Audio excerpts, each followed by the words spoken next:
We're all taught to lead with the shoulders and not the head, and great technique. However, it's a collision sport, and again, that's football, hockey, lacrosse. There's going to be accidental collisions. There's going to be a running back or a wide receiver, and his knee's going right into a tackler's head by accident, and that's like a hammer hitting the head.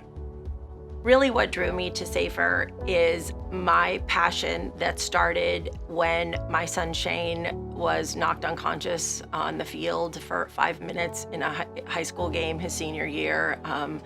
It was then the fear that came up from the entire stadium, silent stadium, the ambulance pulling onto the field, him not moving for 5 minutes, and at the time, I just thought, okay, someday I'm gonna make my way into this helmet safety space. My junior and senior year, I was asked to go from quarterback to another position because why? Because a freshman came in named Doug Flutie, and he was an amazing QB.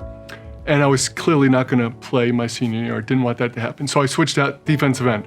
It's there where, hey, you know what? There's head banging every play. And I learned about leading with your shoulder, not your head, and learned the game of collision football. SAFR is that marriage between I'm a little bit afraid or a lot of bit afraid of my kid playing, and oh wow, here's a solution. And it's gonna give parents a peace of mind. It's gonna let kids get on the field and play. And we are finding ways through so many different channels to make it accessible and available for every kid, regardless of their situations. And that's where I'm a firm believer, a full believer, and not just of the idea, but the science behind it, the data behind it from this Penn State studies. That's what gets me excited.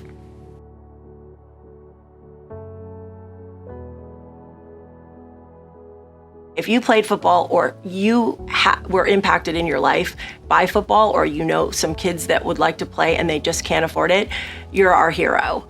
And we're just going to make sure that every single kid has access to this so that every single mom says, go have a great time out there.